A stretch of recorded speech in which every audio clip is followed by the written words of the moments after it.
Good morning, welcome back to In the Garden. And now, Paul, we have moved on into November. And when we think November, we start thinking colder weather.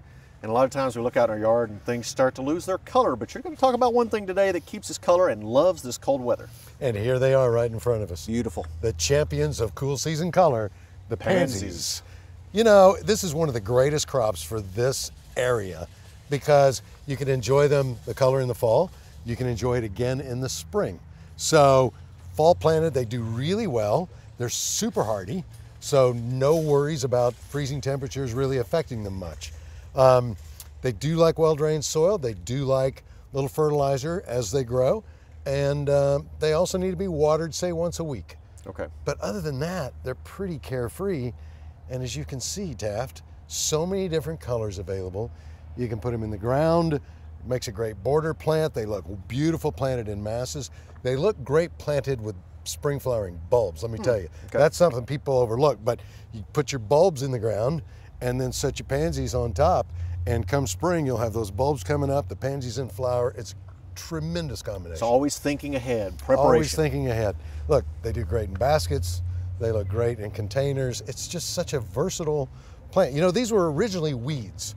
Okay, back in England, 1810, 1812 or so, they were considered weeds until a woman decided, you know what, I can do something with this, and she began hybridizing them.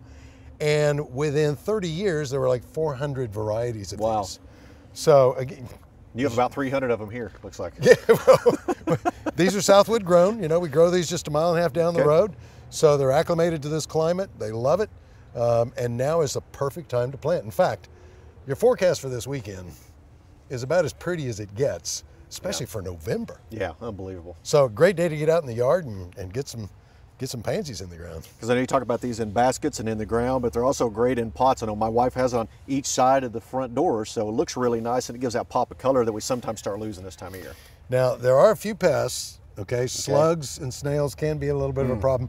Those are easy to control with a product called Sluggo, which is all natural. One of my favorites. And I know that you've had an issue with rabbits in the past. I want to address that again.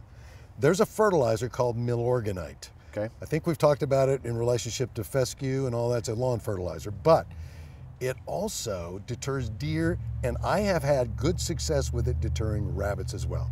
Really?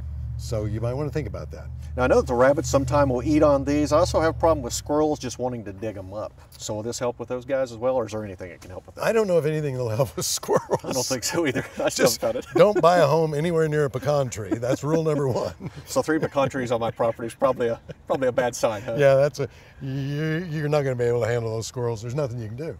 And another thing, we talk about with pansies is they're reasonably priced as well, so you can buy quite a few of them and spread them all over the yard and be able to get a pop of color, not only just in 1 or 2 places, but really scattered throughout the yard. All over. That looks really great when you have some here, 15 feet away, another mass planting, then another one, another 15 feet away. That looks really nice. You know, and also for you football fans, there are orange pansies. We have some crimson colored pansies. But do you want to plant them together? We have some golden, yeah, well. Could be a problem if you're a house divided, then you might as well.